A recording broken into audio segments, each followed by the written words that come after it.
അർച്ചന, രേവതി നക്ഷത്രം.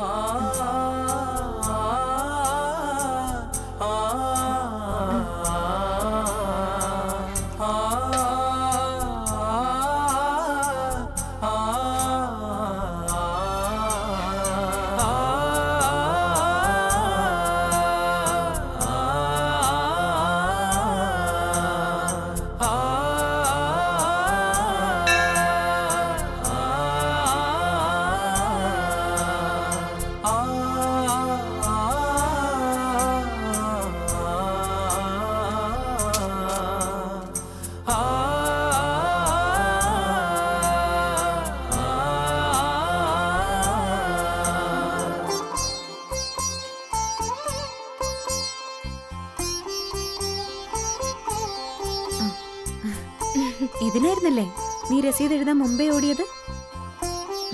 എനിക്ക് മാത്രം ഒരർച്ചന. ഇന്നത്തെ പ്രാർത്ഥന എന്റെ അച്ചുവേച്ചിക്ക് വേണ്ടി മാത്ര. ഞാൻ മനസ്സുരുകി പ്രാർത്ഥിച്ചിട്ടുണ്ട് ഈ ജോലി അച്ചുവേച്ചിക്ക് കിട്ടണേന്ന്. നീ വാ. നമ്മൾ ആഗ്രഹിച്ചതുകൊണ്ട് മാത്രമായില്ലല്ലോ, അതിനൊരു യോഗം കൂടി വേണ്ടേ? ഇത് അച്ചുവേച്ചിയുടെ മാത്രം ഭാഗ്യമല്ല, ഞങ്ങളുടെയും ഭാഗ്യം. ആഗ്രഹം കൊണ്ട് പറയുന്നതല്ല. എത്രയോ മാസങ്ങളായി ചേച്ചി രാവും പകലും പഠിക്കുന്നു. എന്റെ വിധി ഞാൻ എന്നേ ദൈവത്തിന് വിട്ടുകൊടുത്തു. അല്ലെങ്കിൽ ആ ദുരന്തത്തിൽ എൻ്റെ അപ്പച്ചനും അമ്മച്ചിക്കൊപ്പം ഞാനും ഈ ലോകം വിട്ടു പോകേണ്ടതല്ലേ?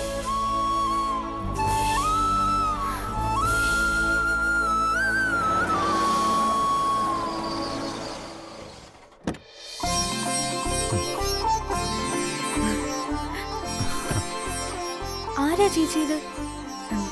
ഞാൻ പറയാറില്ലേ എന്റെ കൂടെ പഠിച്ച സുധിയെ പറ്റി. ആ, ചേച്ചിക്ക് ഇവിടെ കമ്പ്യൂട്ടർ സെന്ററിൽ ജോലി വാങ്ങിത്തന്ന സുധി സാറല്ലേ? അല്പം കൂടി വൈകിരുന്നെങ്കിൽ അർച്ചനെ കാണാതെ മടങ്ങേണ്ടി വന്നേനെ അല്ലേ? അല്ല, ഇതാരാ? രേവതിയോ അമ്പിളിയോ? അമ്പിളി ഇവളുടെ ചേച്ചിയാ രേവതി. അപ്പോ +2 ഫുൾ A+ വാങ്ങിയ കക്ഷി ഇതാണല്ലേ? കൺഗ്രാറ്റുലേഷൻസ്. താങ്ക്സ്. സുധി ഇങ്ങോട്ട് വരുമെന്ന് ഞാൻ കരുതിയില്ല. ഞാൻ ബാങ്കിലേക്ക് പോകുന്ന വഴിയാ. അർച്ചന നന്നായിട്ട് പ്രിപ്പയർ ചെയ്തിട്ടുണ്ടെന്ന് എനിക്കറിയാം. ഒന്ന് നേരിൽ കണ്ട് വിജയാശംസകൾ നേരണമെന്ന് തോന്നി. താൻ ഈ ടെസ്റ്റിൽ കരകയറൂടോ.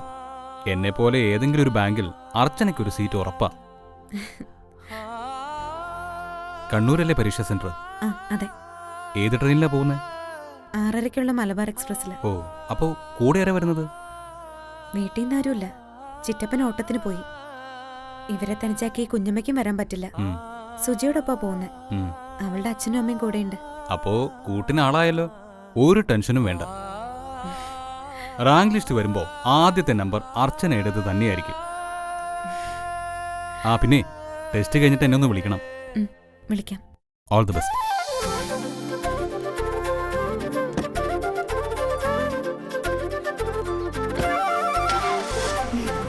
ഞാനൊന്ന് മനഃപൂർവ്വം മാറി നിന്നതാ.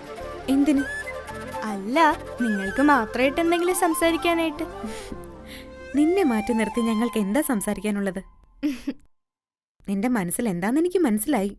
ഞാൻ മുമ്പും സുധിയെ പറ്റി പറയുമ്പോ ഇതുപോലൊരു ചിരി ഞാൻ കണ്ടിട്ടുണ്ട്. ചേച്ചിക്ക് കള്ളം പറയാൻ അറിയില്ലെന്ന് മോൾക്കറിയില്ലേ? നീ മനസ്സിലിപ്പോ കരുതുന്ന പോലെയൊന്നും ഞാനും സുധിയും തമ്മിലില്ല. എന്റെ ചുരുക്കം സുഹൃത്തുക്കളിൽ ഒരാള്. അതിനപ്പുറം ഞാനും സുധിയായിട്ടൊന്നുമില്ല. എല്ലാം നഷ്ടപ്പെട്ട് നിങ്ങളുടെ വീട്ടിലേക്ക് വന്നപ്പോ ആ വീടിനൊരു ഭാരം ആവരുതെന്ന് കരുതി ഒരു ജോലി ആഗ്രഹിച്ചു. സുധിക്ക് പരിചയമുള്ള ഒരു ഇൻസ്റ്റിറ്റ്യൂട്ടില് ഒരു ജോലി ഏർപ്പാടാക്കി തന്നു. എന്നോട് ചേച്ചി കള്ളം പറയില്ലെന്ന് എനിക്കറിയാം. പക്ഷെ സുധി സാറിന്റെ മനസ്സിൽ അങ്ങനെ അല്ല. ഇതിനാണ് സ്വപ്നം കാണുക എന്ന് പറയുന്നത്. സുധി ആരാന്നറിയോ നിനക്ക്? സുധിയുടെ കുടുംബം അറിയോ? അച്ഛൻ SP വിശ്വനാഥൻ, അമ്മ കളക്ടറേറ്റ് ഉദ്യോഗസ്ഥ. അവരുടെ സ്റ്റാറ്റസിന് നമ്മൾ ചേരില്ല മോളെ. ഇപ്പൊ മനസ്സിലായില്ലേ മോള് കണ്ടത് സ്വപ്നമാണെന്ന്? വാ, വേഗം നടക്ക.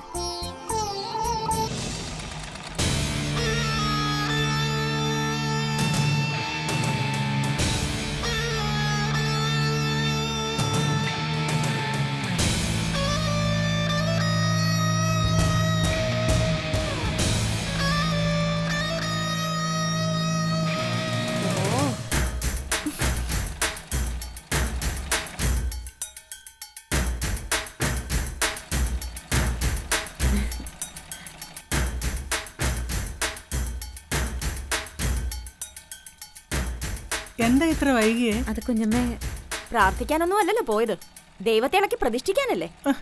നീ ഒന്ന് നിർത്തി രേവതി. അതിന് ഞാനൊന്നും പറഞ്ഞു തുടങ്ങിയില്ലല്ലോ. തുടങ്ങിയ പിന്നെ നിർത്തലും ഉണ്ടാവില്ല. അതുകൊണ്ട് തുടങ്ങണ്ടെന്നാ അമ്മ പറഞ്ഞേ. പൊടി ചട്ടുകമേ, ഇവളുടെ സേവ പിടിച്ച് നടക്കുന്നത് എന്തിനാണെന്ന് ഇവിടെ എല്ലാവർക്കും അറിയാം. പോടി. നിർത്താനാ രണ്ടുപേരോടും പറഞ്ഞ്. തമ്മി കണ്ട അപ്പ തുടങ്ങും. മുമ്പ് ഈ വീട്ടിൽ ഇങ്ങനെയൊന്നും ആയിരുന്നില്ലല്ലോ. ഇവിടുത്തെ സമാധാനം കെടുത്തിയത് അമ്മ ഒറ്റ ഒരുത്തിയ. എന്റെ കൂടപ്പുറപ്പിന്റെ മോളായുള്ള ആരുമില്ലാത്ത ഇവളെ ഞാൻ എന്റെ കൂടെ നിർത്തിയത് സമാധാനക്കേടാണെങ്കിൽ നീ അതങ്ങ് സഹിച്ചേ പറ്റൂ.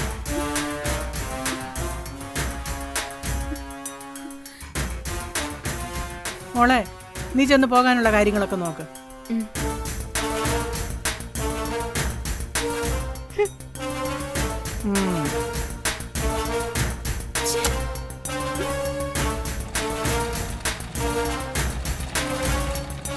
നീ ഇന്ന് പോവില്ലടി.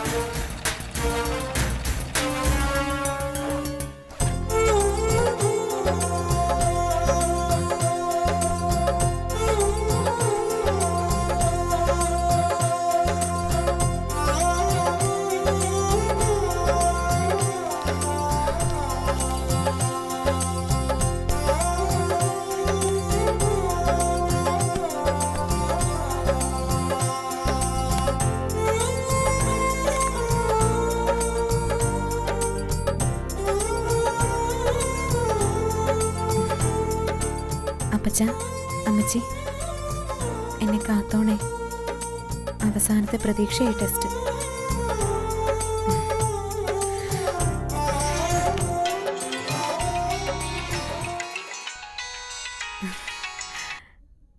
ആ സുജയ്, ഞാനിത് ഇറങ്ങുവാ.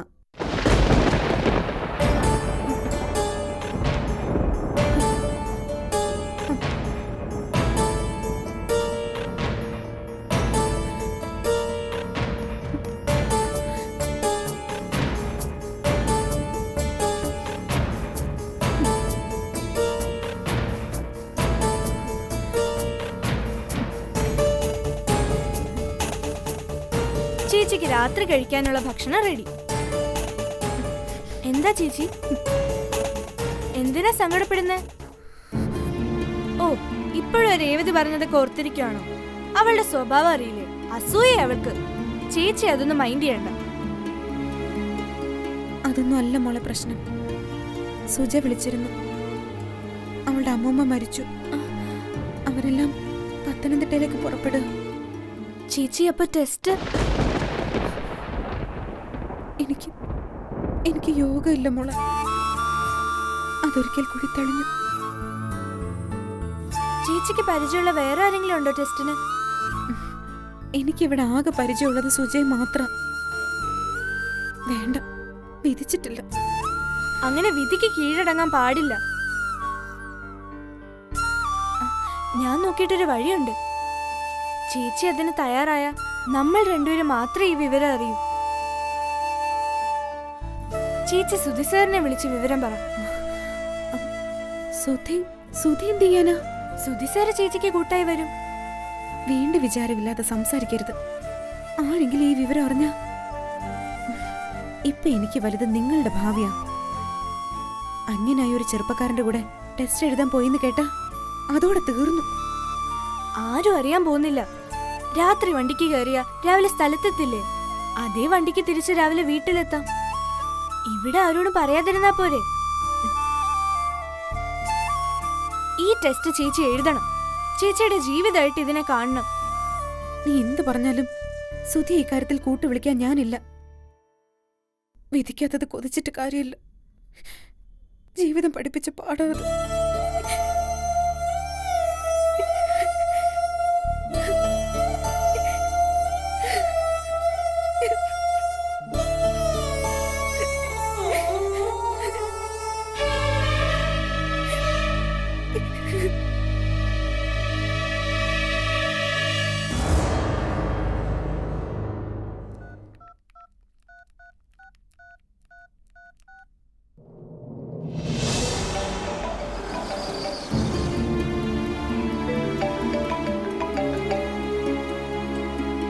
ആ അർച്ചന, എന്താടോ?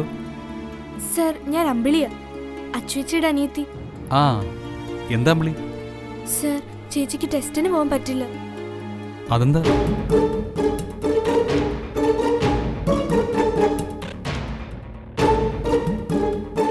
അമ്പിളി ഫോണൊന്ന് അർച്ചനയ്ക്ക് കൊടുത്തേ.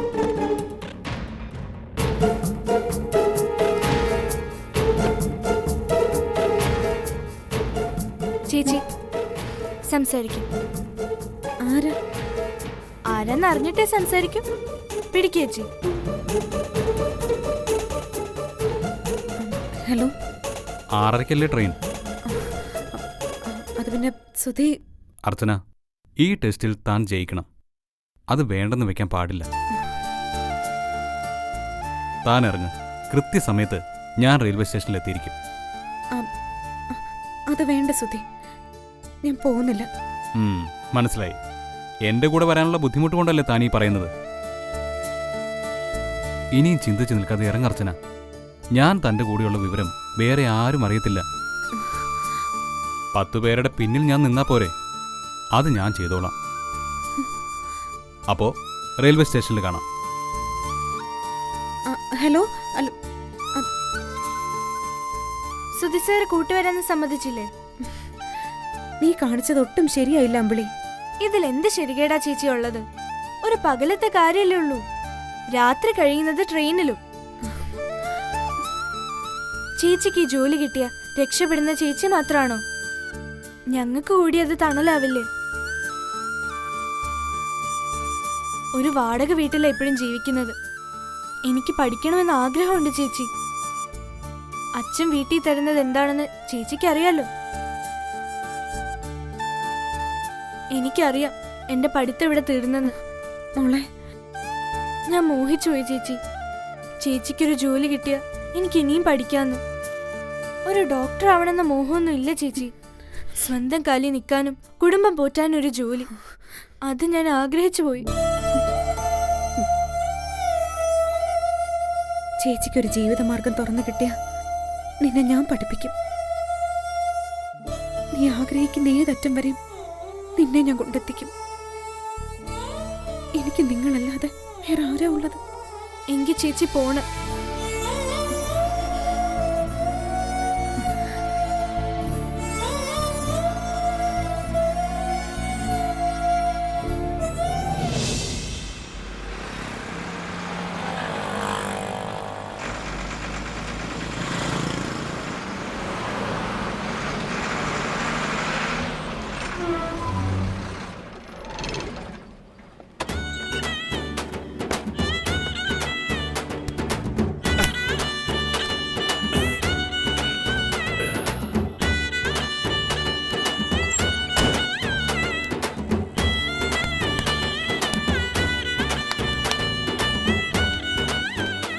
അരമണിക്കൂർ കഴിഞ്ഞ് പോയാൽ പോരെ അണ്ണാ?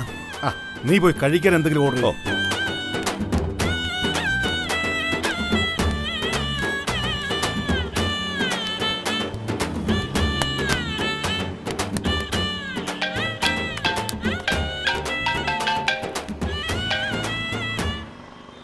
എന്താടി മോളെ? അച്ഛൻ ഇപ്പൊ എവിടെയാ? ഞാനിപ്പോ കോയമ്പത്തൂർ കഴിഞ്ഞേ ഉള്ളൂ. നീ ഇന്ന് തയ്യക്കടയിൽ പോയില്ലേടി? ആ പോയി. അച്ഛൻ ഇവിടത്തെ വിവരങ്ങൾ വല്ലതും അറിയുന്നുണ്ടോ? വണ്ടിയും കൊണ്ട് പോയിട്ട് ആഴ്ച 1 കഴിഞ്ഞു. എന്താടി അവിടെ വിശേഷം? അർച്ചന കണ്ണൂരിൽ ഏതോ ടെസ്റ്റ് എഴുതാൻ പോവാൻ റെഡിയായി നിൽക്കുക. ടെസ്റ്റോ? എന്തോന്ന് ടെസ്റ്റ്? ആരുടെ കൂടെ അടി പോകുന്നേ? ആർക്കറിയാം. ഒരു കാര്യം ഞാൻ പറയാം, അവൾക്ക് മുൻപും പിൻപും നോക്കാനൊന്നുമില്ല. അവൾ എവിടെയെങ്കിലും പോയി ചീത്തപ്പേരുണ്ടാക്കി വെച്ചാ അതിന്റെ ദോഷം അച്ഛന്റെ മക്കൾക്കാ. എന്റെ വീട്ടിൽ താമസിക്കുമ്പോ ആരുടെ അനുവാദം വാങ്ങിയടി അവിടെ പോകുന്നേ? അതച്ഛൻ അമ്മയോട് ചോദിക്ക്. ഒരുക്കി വിടുന്ന തയ്യാറെടുപ്പിലെ അമ്മ. കൊടുക്കടി ഫോൺ ശ്യാമളയുടെ കയ്യില്. ഓ അമ്മേ, ഉം. അച്ഛനാ. ഹലോ. എന്റെ സമ്മതമില്ലാതെ നീ വിളിച്ചു കയറ്റി കൊണ്ടുവന്നവളെ എവിടേക്കാടി പറഞ്ഞു വിടുന്നേ? നിങ്ങൾ ഇങ്ങനെ ബഹളം വെക്കാതിരേ. അവളെ ഒരു ബാങ്ക് ടെസ്റ്റ് എഴുതാൻ പോവാ. ആരുടെ കൂടെ അടി പോകുന്നേ? നീ ഇത് അന്വേഷിച്ചോ? അന്വേഷിക്കാതെ പിന്നെ ഒരു പെണ്ണിനെ പറഞ്ഞു വിടുവോ? അവളുടെ കൂടെ ജോലി ചെയ്യുന്ന ഒരു കൂട്ടുകാരിയുടെ കൂടെയാ. അവളുടെ അച്ഛനും അമ്മയും ഒക്കെ കൂടെ പോകുന്നുണ്ട്. ഇതൊന്നും ഈ രാജപ്പൻ വിശ്വസിക്കില്ല. അവളുടെ തള്ള, നിന്റെ ചേച്ചി, ഇതേ പ്രായത്തിൽ അവർ നസ്രാണിക്കൊപ്പം ചാടിപ്പോയത്. വിടാൻ പറ്റത്തില്ല ശ്യാമളെ. എന്റെ വീട്ടിൽ കഴിഞ്ഞുകൊണ്ട് അവളൊരു പേരുദോഷം ഉണ്ടാക്കിയ എന്റെ 2 മക്കളുടെ ഭാവിയെ ഇല്ലാതാകുന്നത്. ഓ, എന്റെ വാക്ക് ധിക്കരിച്ചിറങ്ങി പോയാൽ പിന്നെ എന്റെ വീടിന്റെ പടിയേറില്ല. വക്കടി പോൺ. ദ്രോഹി. നീ ഏതാ മനുഷ്യന്റെ കാതിൽ എത്തിച്ചല്ലേ? ഞാൻ അച്ഛനോട് പറയുന്ന പേടിച്ചല്ലേ വൈകുന്നേരം വരെ അമ്മയും അമ്പിളിയും എന്നെ അത് ഒളിപ്പിച്ചു വെച്ചത്. അച്ഛൻ പറഞ്ഞത് കേട്ടല്ലോ. ചെന്ന് പറ അവളോട്. ഇല്ലടി, ഞാൻ അവളെ തടയില്ല. അതിന്റെ പേരിൽ എന്തു വന്നാലും ഞാൻ അങ്ങ് സഹിച്ചോളാം. ഇങ്ങനെയുണ്ടല്ലോ പെമ്പിള്ളേരെ. പോയിട്ട് വരട്ടെ. ഇനി ഈ വീട്ടിൽ അവള് കാലുകുത്തില്ല.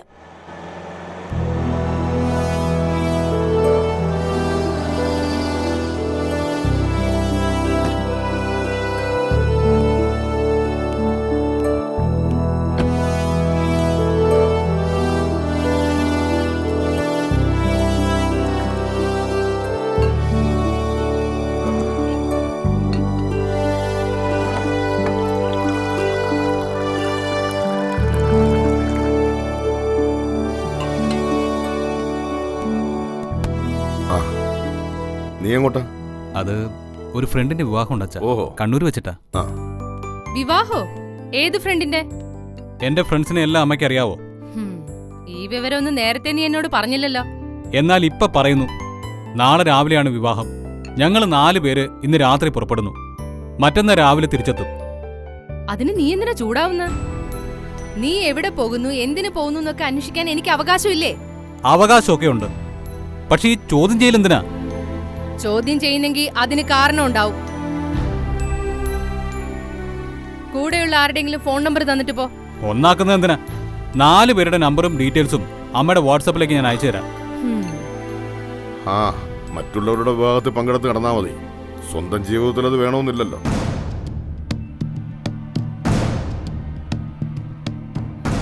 അവൻ കള്ളം പറഞ്ഞിട്ടല്ലേ വിശ്വട്ടാ പോയേക്കുന്നേ? ആ ഒരു അനാവശ്യത്തിടുക്കവും പരിഭ്രമവും അവന്റെ മുഖത്തുണ്ട്. അതെ, വിവാഹത്തിനൊന്നും അല്ല അവൻ പോണത്. പറഞ്ഞതൊക്കെ പച്ചക്കള്ള. മറ്റന്നാളെ അവൻ ഇനി തിരിച്ചു വരൂ. അവൻ എവിടെ പോയെന്ന് എനിക്ക് അറിഞ്ഞേ തീരൂ. ഒരു പെണ്ണിന്റെ കാര്യം അവൻ എന്നോട് സൂചിപ്പിച്ച നിമിഷം മുതൽ നെഞ്ചിനുള്ളിൽ ആദ്യ എന്താ വേണ്ടെന്ന് വെച്ചാ വിശ്വട്ടൻ ചെയ്യണം. അവന്റെ കൂടെ ആരൊക്കെ, അവരെവിടെ താമസിക്കുന്നു, എന്ത് ചെയ്യുന്നു, എല്ലാം നമ്മൾ അറിഞ്ഞിരിക്കണം.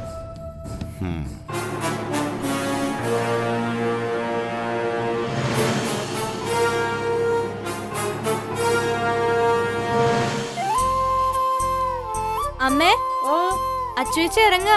അതാ വരുന്നു. മോള് ഇത് വെച്ചോ. വേണ്ട കുഞ്ഞമ്മേ, കമ്പ്യൂട്ടർ സെന്ററിൽ നിന്ന് ഞാൻ കുറച്ച് ക്യാഷ് അഡ്വാൻസ് വാങ്ങിയിട്ടുണ്ട്. ഒരു യാത്ര പോന്നല്ലേ, ഇതാ ഇതൂടെ കൈവച്ചോ. ഒരു ചായക്ക് പോലും അവരെ കൊണ്ട് ചെലവ് ചെയ്യിക്കരുത്. അച്ഛൻ വളയം പിടിച്ചു കൊണ്ടുവരുന്ന കാശല്ലേ? എടുത്തു കൊടുക്കാൻ അമ്മയ്ക്കൊരു ദണ്ണോ ഇല്ലല്ലോ. ചേച്ചി ഇറങ്ങാൻ നോക്ക്. പല്ലി ചലിക്കുന്നൊന്നും കാര്യാക്കണ്ട. പല്ലി ചലിക്കുന്നത് എന്തിനാണെന്ന് നീ അറിയോടി? ടെസ്റ്റ് എന്നും പറഞ്ഞ് ഇവള് പോകുന്നത് എവിടേക്കാന്നും ആരുടെ കൂടെയാന്നും ആർക്കറിയാം?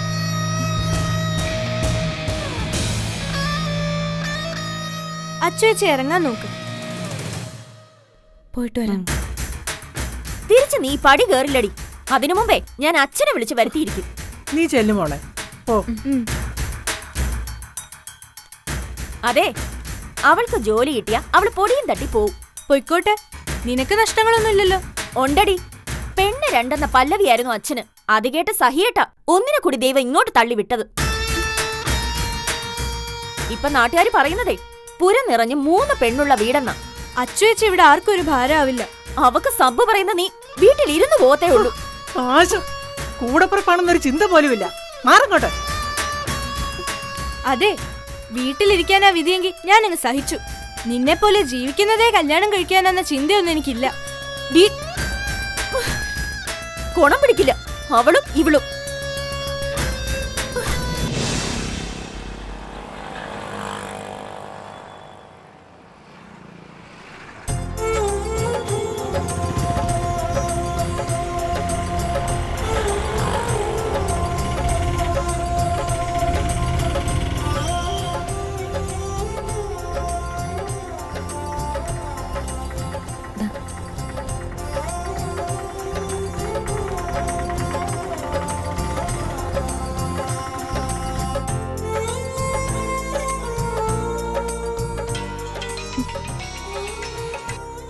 സുധി, ആ താൻ എത്തിയോ?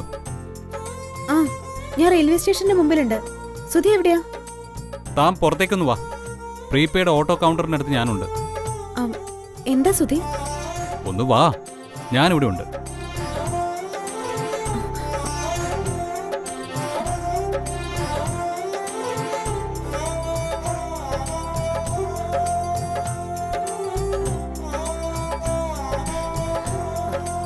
സുധി എന്തിനാ പുറത്തേക്ക് വിളിച്ചത്? ട്രെയിൻ പുറപ്പെടാൻ ഇനി 15 മിനിറ്റേ ഉള്ളൂ. ട്രെയിൻ അതിന്റെ വഴിക്ക് പോട്ടെ, നമ്മൾ അതിന് പോകാതിരുന്ന പോരെ. സുധി, ഒരു ബെർത്ത് കിട്ടാൻ ഞാൻ പരമാവധി ശ്രമിച്ചു, കിട്ടിയില്ല. ഒടുവിൽ ഞാൻ കാർ എടുത്തു. ഈശ്വര, കാറിൽ പോവാനോ? അതല്ലേ സുഖം. നമുക്ക് രണ്ടുപേർക്ക് മിണ്ടിയും പറഞ്ഞങ്ങ് പോവാം. ടെസ്റ്റ് കഴിഞ്ഞ് നാളെ രാത്രി മടക്കയാത്ര. ട്രെയിനിന്റെ സമയത്ത് തനിക്കിവിടെ എത്തിയാ പോരെ. കേട്ടിട്ട് എനിക്ക് പേടിയാവുന്നു. എനിക്ക് ഡ്രൈവിംഗ് അറിയില്ലെന്നാണോ? രാത്രി ബാംഗ്ലൂർ വരെ ഒറ്റ ഇരിപ്പിന് ഞാൻ കാർ ഡ്രൈവ് ചെയ്തിട്ടുണ്ട്. സുധി, ഇത് സീരിയസ് ആയിട്ട് കാണണം. നോക്ക്, ദേ ഇവിടെ നിന്ന് അധികം സംസാരിച്ചാലേ പലരും ശ്രദ്ധിക്കും. വണ്ടി ഞാൻ കുറച്ച് ദൂരെ മാറ്റി പാർക്ക് ചെയ്തിട്ടാ വരുന്നത്. താൻ വന്നേ, പാടോ.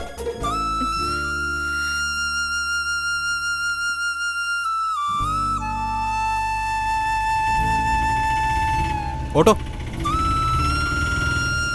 വാ, കേറ്.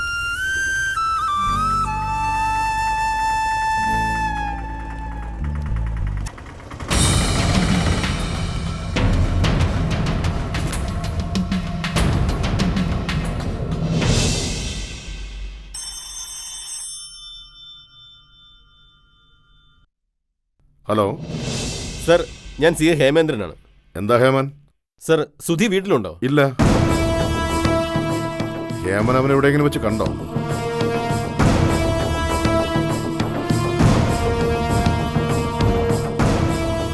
ഓട്ടോയുടെ നമ്പർ ഹേമൻ നോട്ട് ചെയ്തിട്ടുണ്ടോ? Yes sir. ഹേമൻ ഇപ്പോൾ തന്നെ കൺട്രോൾ റൂമിൽ വിളിച്ച് ആ ഓട്ടോക്കാരനെ കണ്ടെത്താനുള്ള ഏർപ്പാട് ചെയ്യണം. അവൻ അവരെ എവിടെ കൊണ്ട് വിട്ടെന്ന് എനിക്കിപ്പോൾ അറിയണം സർ. പിന്നെ സുധി എൻ്റെ മകനാണെന്ന വിവരം മറ്റാരും അറിയണ്ട. ഇല്ല സർ, വേണ്ടതുപോലെ ഞാൻ കൈകാര്യം ചെയ്തോളാം. എന്താ വിശ്വട്ടാ? സി എ ഹേമനാ വിളിച്ചത്. റെയിൽവേ സ്റ്റേഷന്റെ മുന്നിൽ നിന്ന് അവനൊരു പെണ്ണിനെ ഓട്ടോ കയറ്റിക്കൊണ്ട് പോകുന്നത് അയാളെ കണ്ടെന്ന്. അയ്യോ എന്റെ ദൈവമേ! നീ പറഞ്ഞത് ശരിയാ. അവൻ നമ്മളെ പറ്റിച്ചിട്ടാ പോയേക്കുന്നേ. കാറും എടുത്തിട്ടില്ല. അപ്പോ എന്തായിരിക്കും വിശ്വട്ടാ അവന്റെ പ്ലാൻ? ഒന്ന് നമുക്ക് ഊഹിച്ചൂടെ? നമ്മളറിയാതെ എന്തോ ഒരു നീക്കം അവൻ നടത്തുന്നുണ്ട്. ഒരു വിവാഹത്തെക്കുറിച്ച് അവൻ നിന്നോട് പറഞ്ഞിരുന്നില്ലേ? അത് അവന്റെ രജിസ്റ്റർ മാരേജ് തന്നെ ആവും. വിശ്വട്ടാ, അപ്പോ ആ പെണ്ണ്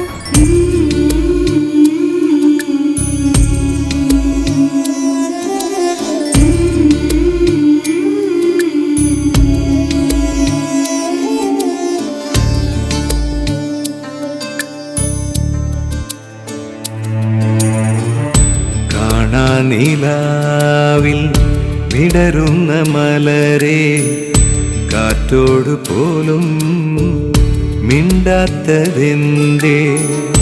മോഹങ്ങളെല്ലാം തൂമഞ്ഞു പോലെ മായുന്ന നേരം തളരുന്നുവോ? കണ്ണീരിലെന്നും നനയും നിൻ മനസ്സ് തിരിനീട്ടി വീണ്ടും തുടരുമീ തപസ്. കാണാനിലാവിൽ വിടരുന്ന മലരെ കാറ്റോട് പോലും മിണ്ടാത്തതെന്തേ?